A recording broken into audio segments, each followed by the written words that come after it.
Good afternoon and welcome. I'm Kristy Winkler, Managing Director of the Center for Urban Language Teaching and Research at Georgia State University, also called CULTR. On behalf of CULTR and the Atlanta Global Studies Center, the Andrew Young School of Policy Studies, and GSU's Global Studies Program, I'd like to welcome you to GSU's Fall 2021 Global Career Series. This series features representatives from globally connected organizations to talk to students and recent graduates about the rewarding opportunities that await them. This event is part of GSU's International Education Week. Today, we are delighted to bring you representatives from binational and cultural organizations, the Brazilian American Chamber of Commerce, and the Japan America Society of Georgia. Our panelists are Sophie Monsibais, Ashton Jennings, Lucia Jennings, and Henrique Berger. Now I'll tell you a little bit about each panelist. Sophie Monsibais is program coordinator at the Japan America Society of Georgia. She began as an intern and joined the staff to help promote outreach activities and grow membership. Sophie studied art marketing with a concentration in photography at University of North Georgia, and has an interest in education in the arts and culture. Ashton Jennings is an intern at the Japan America Society of Georgia. Ashton has been studying Japanese for 4 years, and she is currently a senior at Georgia State University and is majoring in Asian studies with a concentration in Japanese. Lucia Jennings is Senior Procurement Category Manager for Golden State Foods Incorporated. Prior to that, Lucia had a successful career at the Coca-Cola Company, which led to her position as Director at Global Ingredients. Lucia served as chairperson of La Vida, the Coca-Cola Company's Latino Business Resource Group, and on the Diversity Advisory Council. Lucia, a native of Brazil, founded the Brazilian American Chamber of Commerce of the Southeast Incorporated, a nonprofit organization whose mission is to foster business relationships between Brazil and the Southeast USA. In 2007, Atlanta Magazine named Ms. Jennings one of the world-class 55 most influential foreign-born Atlantans. Lucia has a BBA and an MBA from Oglethorpe University. Lucia is joined by Henrique Berger, University of Georgia Economics and International Business student and intern at the Brazilian American Chamber of Commerce. And before I turn it over to our panelists to give you a brief introduction to their organizations, I'd like to go over a few housekeeping items. First, the session is being recorded. We ask that you keep your mics muted to reduce any noise during the presentation and your cameras off. There will be about 30 minutes for Q&A after the presentations, but feel free to type your questions in the chat at any time. And now I'll turn it over to our esteemed panelists. We'll start with a presentation from Lucia, and then we'll hear from Sophie about both of those organizations. Thank you, Kristy, and thanks, Diane, for the invitation. It is a great pleasure to be here today. It is very exciting to talk about global business and how students can prepare for the opportunities ahead in this global environment. However, I wanted to just bring it up that it is a very challenging time as on my role as a procurement manager for Golden State Foods, to deal with the global supply chain disruptions. So we need to be well prepared for the challenges ahead of us. I would like to introduce you to our organization, the Brazilian American Chamber of Commerce of the Southeast. We are a nonprofit organization, and our main focus or mission is to foster and strengthen commercial and personal relationships in Brazil and the Southeastern United States. We do that by providing support and working around 3 pillars. One is information, which is how we bring events to our calendar of events every year. We try to add workshops, educational events, information that helps with business to understand the marketplace in Brazil, economic environment, and opportunities for growth in their areas. The second pillar is our connections. We very much honor the opportunities that we have to work with the federal, local government, and also the academics, as we have here a partnership with Georgia State University, and also other businesses. So this connection is very important for us because it helps us expand our network. And then the third pillar is resources. By resources, we wanted to offer to our members and prospective members, or even companies interested in doing business with Brazil, a referral of subject matter experts, some folks that can help these companies navigate through the challenges of doing business with Brazil, or Brazilian companies that need some assistance as they enter the US market. And we provide business service like marketing, research, management, referrals, legal, logistics, and cross-cultural training. Thank you so much. Thank you, Lucia. And now we'll hear from Sophie, who has a presentation. Hello, I'm Sophie with the Japan America Society of Georgia. Can we go ahead and get the presentation up, and I'll just talk from there. All right, so we also go by the JASG, so that's what I'm going to be referring to us as for simplicity. So the JASG is a nonprofit organization, and our mission is to promote understanding between the people of Japan and the state of Georgia by establishing and promoting ties and programs in the areas of business, culture, education, public affairs, and social networking. Our office is in Atlanta. We're in like the Chamblee kind of end of Buford Highway area, and people are welcome to come in and visit us for resources. Right there at the bottom of the screen is our little peach mascot. So I'm gonna go to the next slide. So we are a membership-based organization. You can become a member with us and receive certain benefits. Not all of our events and things you have to be a member to attend, but it's definitely helpful because then you can be the first to know about things. And on certain things you can get a discount. So we have language classes. Right now we're doing those online, which is actually really accessible and really nice to be able to have. I'm taking a Japanese intermediate level language classes right now.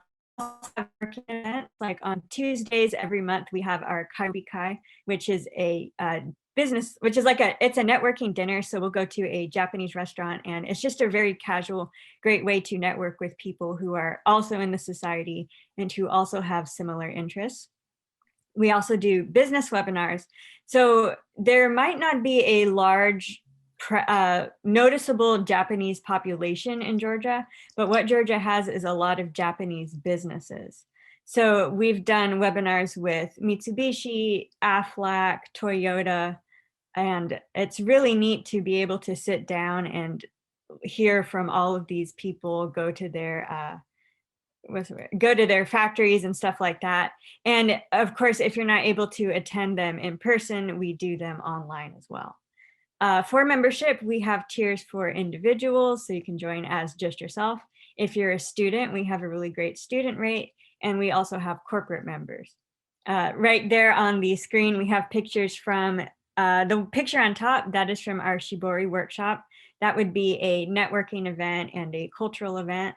The picture in the middle, oh, sorry, you go to the next slide again.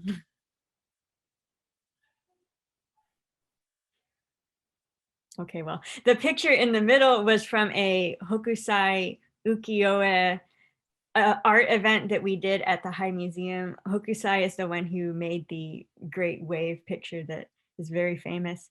And then the picture at the bottom is from an event we did at the zoo where we taught kids origami and we wrote people's names in Japanese. And there's one more slide.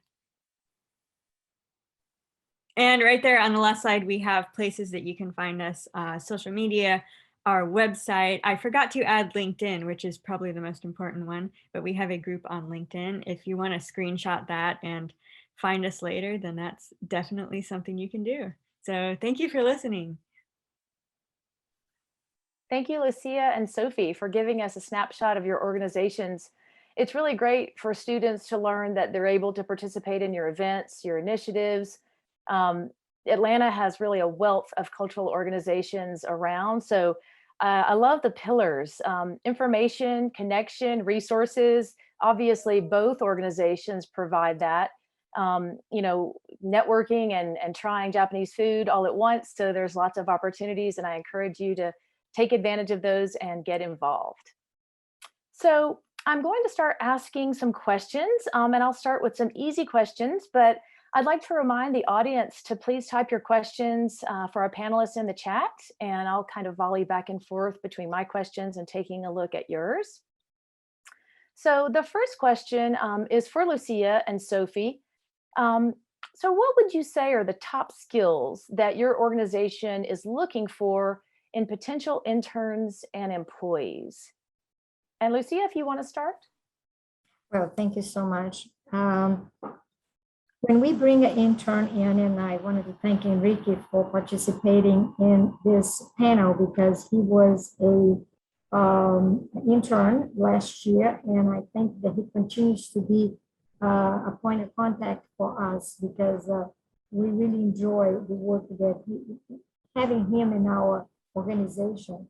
And I would say that the skills that we look when we have someone joining the Brazilian American Chamber of Commerce as an intern, the first one is the language skills. We definitely, since we are a binational organization, we needed to work with someone that not only understands the language, but also understands the culture between the two countries. We do have a need for someone that speaks the language because some of the correspondences that we do an email or that we respond emails, they can come in English, but they can also come in Portuguese as well. So part for us would be the language skills. The second is the knowledge of the culture. And having lived in Brazil is even better than just, speaking the language because I'm studying, Portuguese in school. Definitely, we can help you with the cultural side. But living in Brazil and understanding the Brazilian culture, it's also very important for us.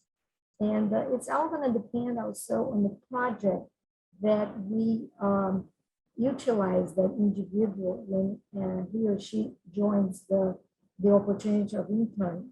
In Henrique's case, we brought him and we immediately assigned some, I would say, advanced computer needs that we had at the time, and he worked very well with our database maintenance and aligned some of the softwares that we're using to make us understand and use it better.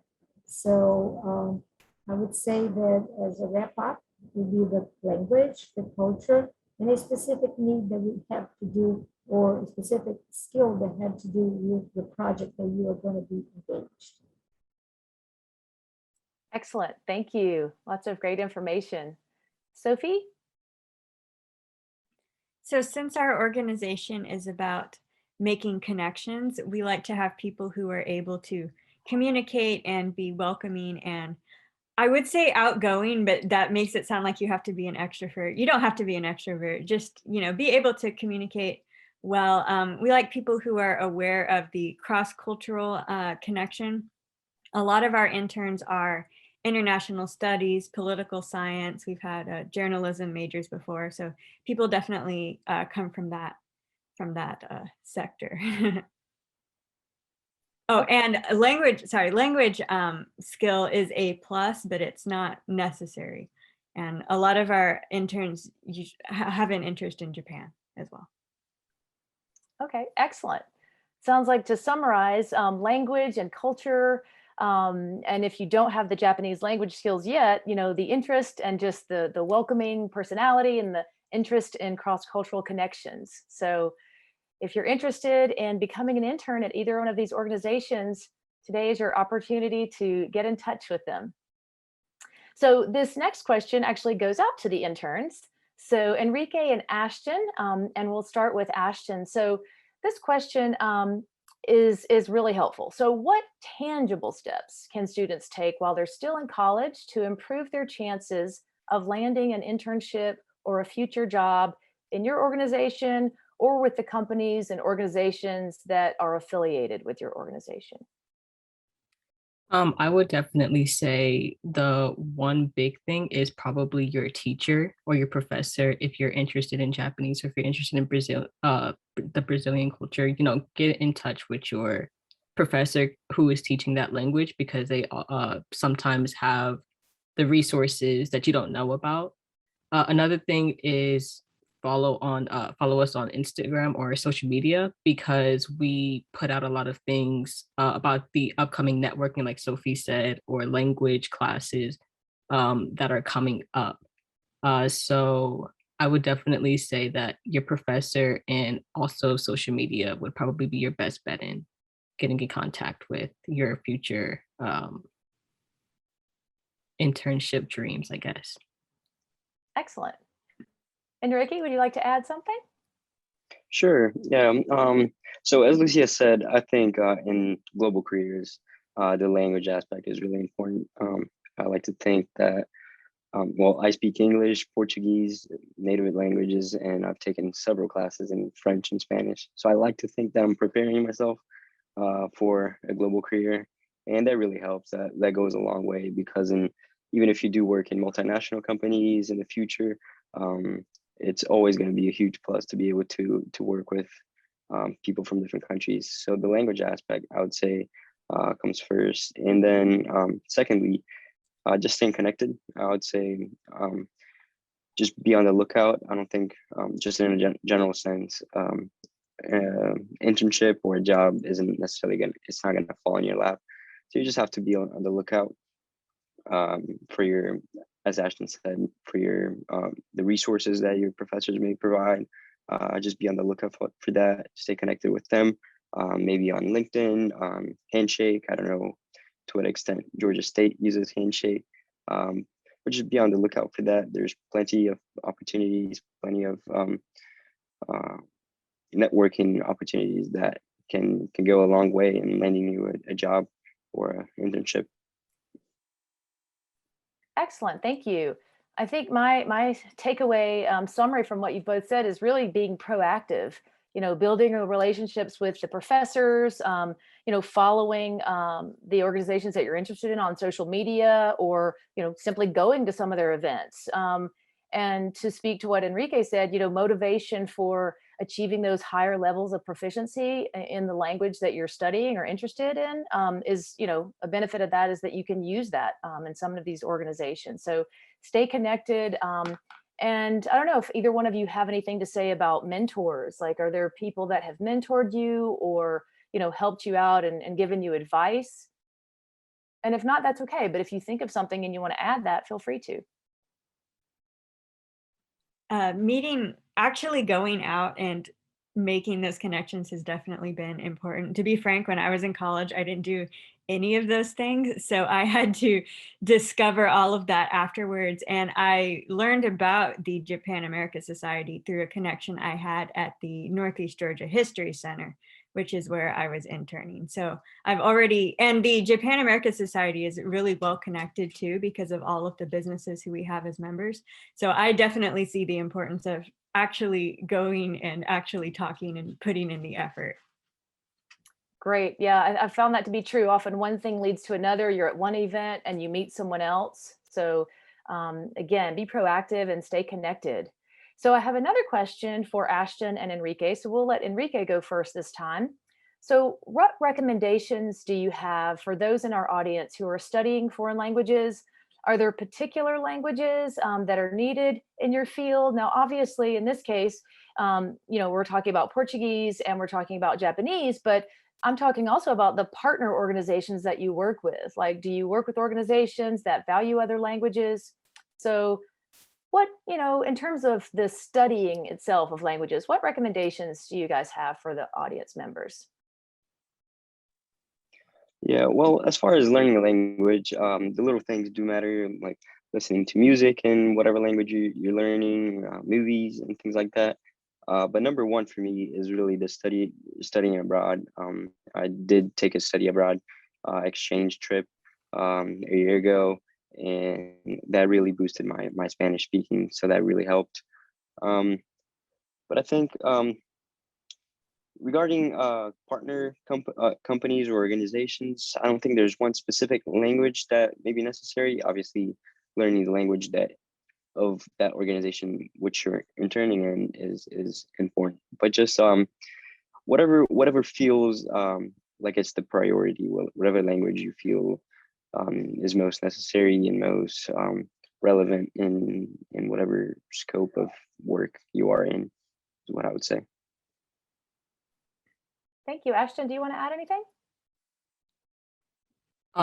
Just as Enrique said, immersing yourself in the language. I do know, at least for me, in enhancing my Japanese skill, Georgia State actually had a mentorship with Soka University, where you got to hang around for the summer with the students, and they didn't speak English that well, so you would have to dig deep into, knowing what Japanese you knew and try to communicate with them.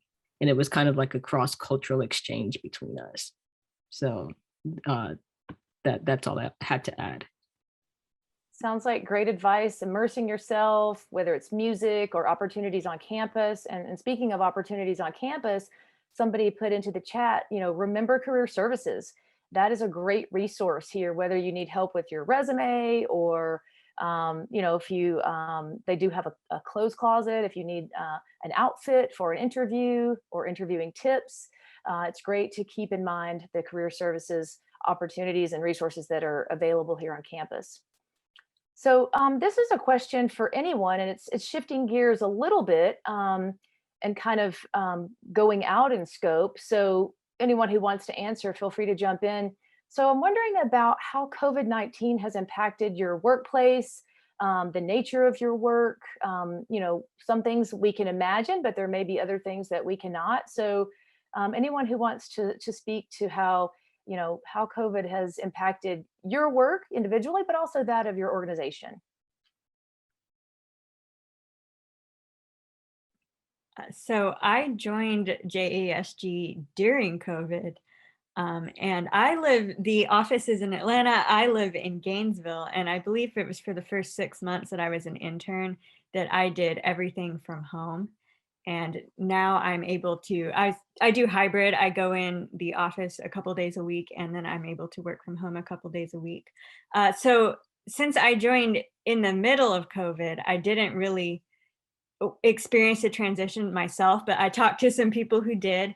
And prior to COVID, all of our events were in person. We did a lot of events in person. We host foreign exchange students. We go to companies, things like that. So what COVID has enabled us to do is incorporate hybrid Zoom, Microsoft Teams things into our programming. So now, like the event at the High Museum, we had about 30 people in person, and we had about 70 people who watched from home. And what it's allowed us to do is expand the scope of people who we're able to reach, which is especially helpful since we're a global organization. So I think that even though COVID has made things harder, in some aspects, it has really opened up new avenues. Yeah, let me add to that. And for us, it was really a major adjustment because we had our calendar of events already planned for 2021 with in 2020, as a matter of fact, with all of this live events where we, as a culture, the Brazilians love to be together. And now we had to shift our gears and created this Zoom meetings and Zoom events. At the beginning was an adjustment, but then we were able, as Sophie mentioned, to reach out to many more people at once because we're now having an event that we could reach to Brazilians in Brazil, Brazilians in the US, Americans that were traveling. So we were able to get more people to listen to the message that we had to give during our webinars, during our events because of the COVID. But at the same time, we had to plan better because the number of events that were coming up as webinars, people had a choice. Which one am I going today, you know? So we really had to be very conscious of what type of message we're going to give that will attract people to listen to us for an hour and then come back to the next. So it has been a learning experience, but I can tell you that I am looking forward to all the events that we can do in person, because I really like very much to be surrounded by people, and my energy level increases when I am around people. Thank you both. Yes, I think many people are looking forward to that face-to-face interaction.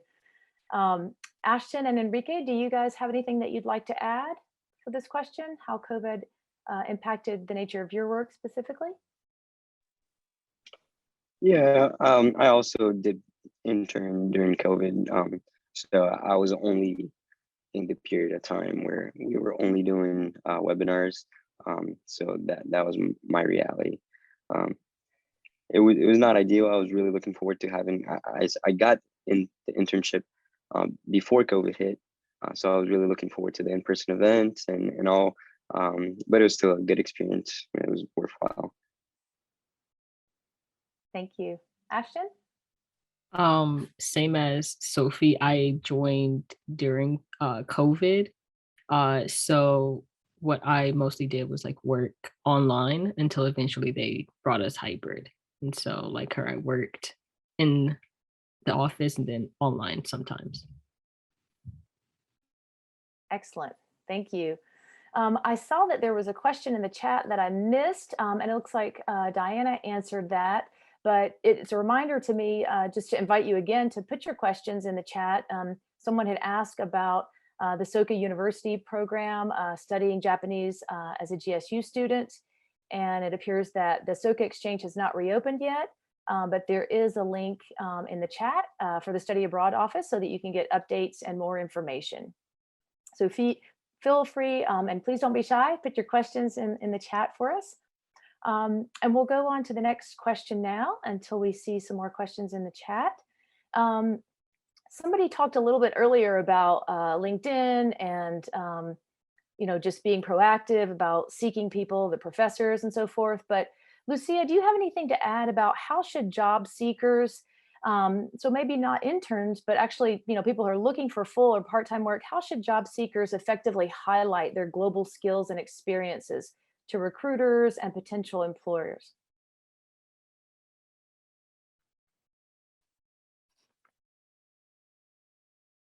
I think you might be muted, Lucia.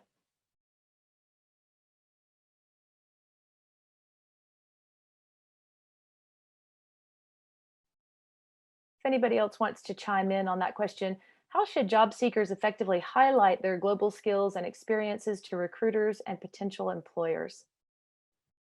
Okay, I'm sorry. No worries. Yes. Can you ask me the question again? Sure, I got a little absolutely. confused. In terms of those who are seeking jobs, maybe not interns necessarily, but Yes. seeking part-time or full-time employment, how can they effectively highlight their global skills and experiences to recruiters and potential employers? It's certainly very important when I'm reading through a resume, since I'm also in a role that I hire people to certain roles in my company. The experience to have done above and beyond the classroom is very important. The study abroad program, I think, is very important Also what you do outside of that, of your role, and have you volunteered for other organizations? Are you someone that can be a potential growth in your career, but also someone that I can see in 5 years in another role? There is a lot of opportunities today that we are looking at candidates not only as a fit for the role that you are applying for, but what can you do in the future? It costs a lot of money for a company's standpoint to bring an employee in. And the most difficult thing today is to retain that individual in a company because of so many opportunities out there that someone can think that, oh, well, today I want that job. But maybe you don't want the same job in 2 years. So what can I do as an employer to make sure that you have a path for staying with the company for a long time? So think of yourself as someone that can be marketable for other opportunities in the company as well. So it sounds like, study abroad. And if that's not an option for someone, unpaid internships are not sometimes options. Service projects, volunteer work, community work are really important items to have on the resume. And, I liked what you said about retention too. I think that sometimes, students can be a little bit meek when they're first entering the job market, but I think it's also important to realize that you're sort of interviewing that company. And so what kind of training are they going to provide for you? What are the potential benefits to you, the professional development opportunities? So, making sure that you're doing your research in advance and understanding what that company has to offer you as well. Exactly right. I think more and more the companies are investing to adapt to the new generation of workers. So we need to make sure that they are, excuse me. Yeah.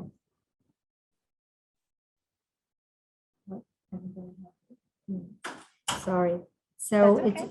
it's very important that we prepare ourselves for what the companies also want from us. Absolutely. Thank you.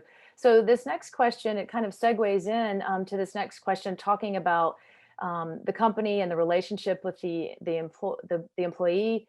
So I'll ask Henrique and Sophie to jump in on this one, and anyone else who has something to add afterwards. So what kind of training does your organization provide for interns and newly hired employees? Sophie, would you like to start? So when we bring on a new intern, our executive director and a senior intern will do an onboarding for you of our organization, what we are about and what we do. Then afterwards, we'll start you off with sort of minor tasks. And then as you become more responsible and more grounded, we'll start to give you more tasks. And you can always talk to another intern or our director. Our office is small. Our office is very, very friendly. So, when I was an intern, I never felt afraid to ask someone to clarify or to help me out. So that's how we do it. Excellent. Thanks. Henrique? Yeah, at the BAC, we actually don't have an internship program established, put in place. We would really love to. We're constantly looking for more interns. It would be really great to actually increase the scope of what we can do, more events, more webinars, everything. But once we do have an intern, what we're really going to do is explain to you the scope of your task, which is not going to be a set list of things. I worked with a database. I worked with logistics for the webinars, made invitations. I took meeting notes, webinar notes. So just walk you through just the scope of your projects. And just the main thing really is being aware of our mission and what the goals are that we're trying to achieve. As Lucia said, we provide a unique two-way gateway for members to foster and strengthen new commercial and personal relationships in Brazil and the southern United States. So it's an intern is not necessarily going to have just like boring tasks to complete. Just always something along those lines of our mission, in any kind of projects that come in along those lines. So that's what I would have to say. Thank you. So we've talked a little bit about, unpaid internships and study abroad. And I'd like to mention that in the chat, there is the Brazil Study Abroad Summer 2022 information link, and also the Japan Study Abroad Maymester link. So take a look at those if you haven't already. So in the event that students, cannot afford to take an unpaid internship and cannot afford to study abroad, what other kinds of experiences do you recommend that students need to help prepare them for a global career? What can they do, living here in Metro Atlanta? Anyone who would like to answer?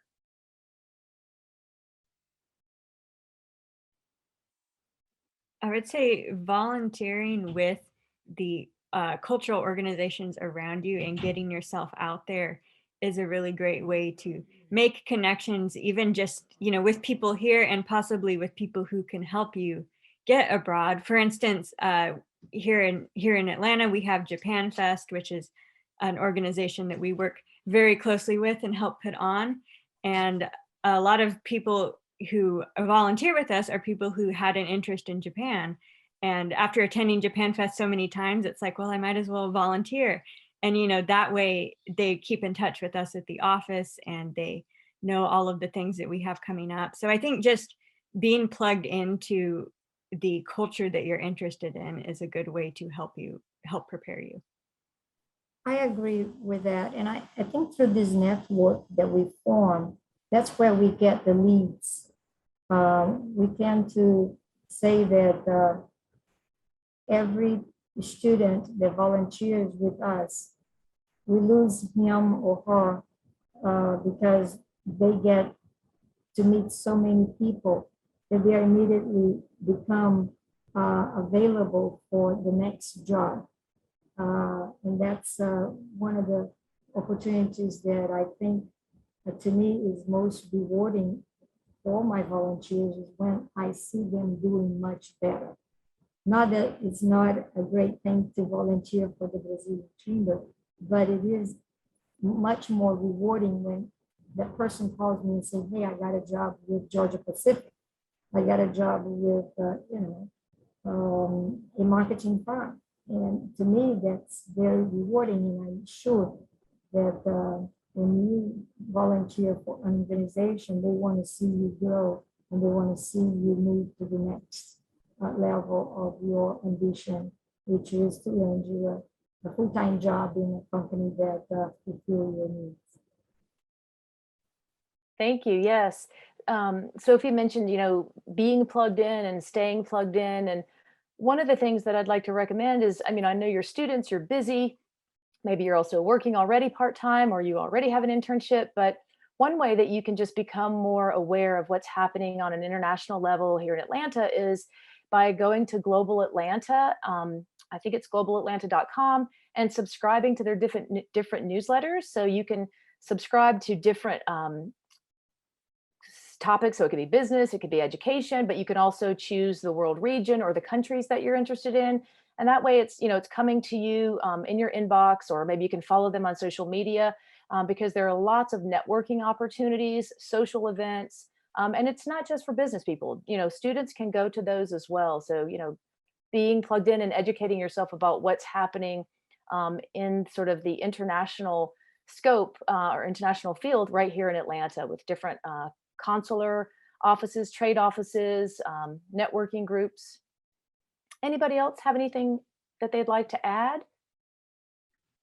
I would like to add about joining clubs, because especially like if you're interested in Japanese, there's a Japan Student Association where they could also bring people who are interested in Japanese from, Georgia Tech. You guys get to know each other, and you never know if that person has any information about the same thing that you're interested in. So I would definitely say also look at the different clubs that are out there. That's great advice, because not only expanding your potential friend circle, but again, if it's cross universities, then you're learning things from other students who may have resources that you haven't heard of yet. So we'll kind of shift gears a little bit now and go to some questions kind of about you as the panelists. And this one is open to everyone. So what skills have you learned in your professional life that have been vital to opening career opportunities for you?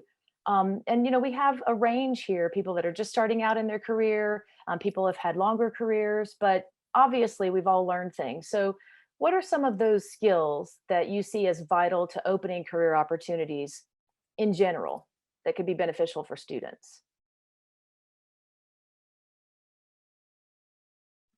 Anyone want to kick us off? Oh, I started. Okay. So for me, at my internship at the History Center is what, connected me to Japan.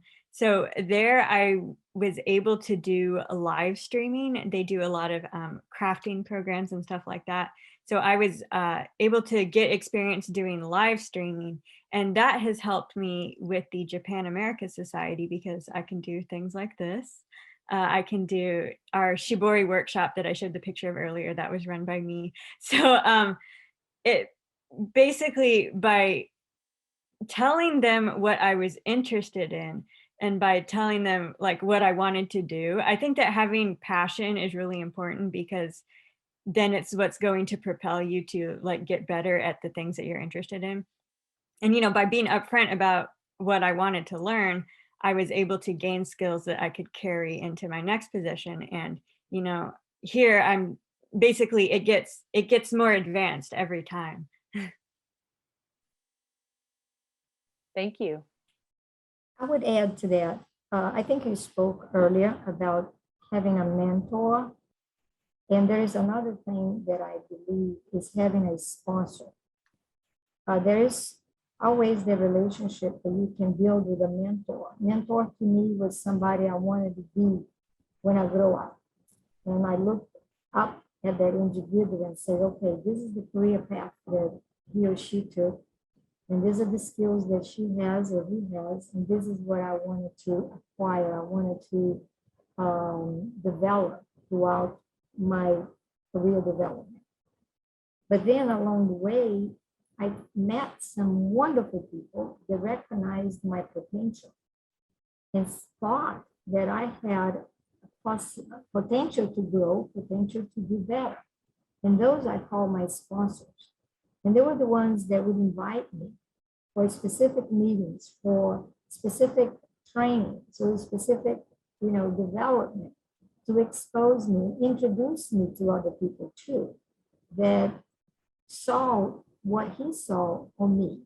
So, but nothing can be done if you are not developing yourself, if you're not studying, if you're not developing the skills needed to go above and beyond the role that you are in. Be marketable, as I mentioned before. You have to be ahead of what the transformation of your company is today. You have to know what do they need in the future so I can be marketable at the time. So those are the things that I find that we needed to work it on to be marketable and to develop our career. Thank you. Anyone else like to add anything? I think that at least JASG has helped me at least build some leadership skills because like Sophie said, they're very open. They want you to be comfortable in their environment. And so by doing that, they would try to cater to what you like in a way. And another thing is we're currently doing an advisorship with the interns and some Japanese students where we are acting as teachers to these students. So we're taking the lead. And so I definitely think that the internship has helped me build some leadership skills. Excellent. Yeah, I love what somebody said earlier about, coming to the experience of an internship or work and having the skills that you bring. Maybe it's, you're good at graphics or social media, or you're good with, all things tech, but then also having that kind of list of things you want to learn so that the organization sees that you're eager, to discover new things, but that you have your own skill set that you're willing to apply, and become a leader. And Sophie mentioned earlier the Atlanta History Center, that was a stepping stone for her for, this current job. So there are lots of cultural organizations in Atlanta. I used to work at the Alliance Française, the French language school and cultural center in Atlanta, and they are housed with the German Cultural Center. And I can tell you that those two organizations, we could not have existed without the army of interns that we had. So to think that those jobs are not important, or they're, they are temporary, sure, but they are absolutely stepping stones to the next big thing, as Lucia said, until you can call your boss and say, oh, well, I've gotten this job now. So those skills that you bring to the table in those internships and that you develop there are really vital in your career. So we'll move to the next question, unless somebody wants to add something. Sophie, go right I was ahead. going to say, sorry, for me, it was the Northeast Georgia History Center, and they're only like 20 minutes from my house. So I also recommend looking at places that are close to you, especially if, like me, you don't live in Atlanta. Thank you for clarifying that. So Northeast Georgia, Northeast Georgia History Center? History Center, yes. Okay, thank you. So there you go. Now you have two places you can check out. So now we'll ask a question to Ashton and to Sophie, since both Henrique and Lucia are native speakers of Portuguese. So if you'd like to tell us, why did you decide to study Japanese, and maybe what factors contributed to that decision? And Ashton, if you'd like to start. Yes. So what made me study Japanese is actually that my brother and my cousin kind of forced me to watch anime when I was a kid. And so then I decided to kind of branch out on my own and then learn about the Japanese culture. And then I found out I loved the culture. So then I went out to wanting to learn the language. And so that carried on into me wanting to learn a foreign language that I was actually interested in. Can you ask the second part of the question too? Sure. So how has knowing, Japanese in this case really helped you in your career? Like maybe how much do you speak it on an everyday basis or weekly basis or whatever? I speak it when I am talking to our administrator, Maki, because sometimes she'll just switch to Japanese out of nowhere. And so you kind of have to also switch, and then she'll go fast. So you have to try to catch up, which is kind of native of her to speak fast. So when I was in the office, I would talk to her in Japanese about once a week. Excellent. I love that you came to your language through, anime. I mean, friends, family. I had an intern when I was working at the Alliance Française, and he was talking to students about how he came to love and speak French. And he noticed while he was playing soccer that all of the Spanish speaking soccer players seemed to be, beating the other teams because they could coordinate. And so then he started hanging out with teams that were speaking in French. So I love how, you can bridge the sort of leisure time, hobby, and then something that becomes, an educational pursuit. So, and Sophie, would you like to answer that question? I came to Japanese the same way as Ashton through anime. And both of us are laughing because it's kind of stereotypical, I guess. But I think, like what I said about passion earlier, I think that's important. And I don't think you should, like, if your interest starts in a kind of funny way like that, I don't think that's a bad thing. A lot of my skills as an artist and in other ways are things that I pushed myself to learn because I was interested in it and like a hobby perspective. I learned to sew because I wanted to make clothes for my dolls. And that's a valuable skill that carries on even after the original reason that you've learned it. So, yes. Thank you. I appreciate that. And Lucia and Enrique, if you guys have anything that you'd like to share about, your journey when you were learning English, did you grow up bilingual or, how was that experience? Well, sorry if I can go first. In my case, my dad already worked at a multinational company, so I'm glad that he had that vision. I took English lessons since I was very, very young, private English lessons. So when I moved here, I already sort of knew English. It was an easy transition for me to learn it a few years back. And then so I knew English and Portuguese, and then I figured Spanish was also a huge language in the business world. So I figured Spanish was close to Portuguese. I could learn that as well. So I'm in the process of learning that as an undergrad. So and also French. I took a lot of French in high school, college. So I, I just, and also they're Latin languages, so it's a little bit easier to learn than Japanese. As an example, it would take me a longer time to learn Japanese. Yeah. Yeah, I Thank you. am an English adult learner. I came to the US to attend university, and that's when I started to learn English. It's more difficult than as a young person, like Enrique as a child, to learn another language. I consider myself bilingual because I speak Portuguese as well as I speak English. I write in both languages as well. But the first job that I consider that was the most important opportunity that I have had in my career was at Coca-Cola, and it was a job that needed those language skills that I had. So my first job at Coca-Cola was to work with the engineering department as the company was building a factory in Manaus, Brazil. And they needed someone that spoke the language and had the college education, whatever, but needed to be the liaison between the Coca-Cola company headquarters here in the US and the company that was building the factory in Brazil.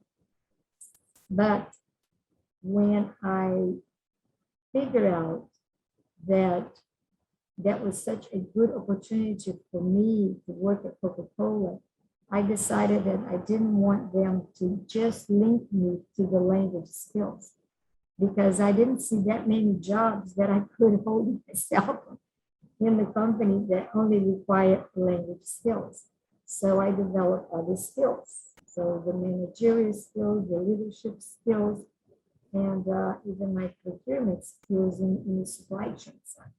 So that's how I built my career. My entry position was in the utilizing my language skills, but my career did not develop just because I spoke Portuguese.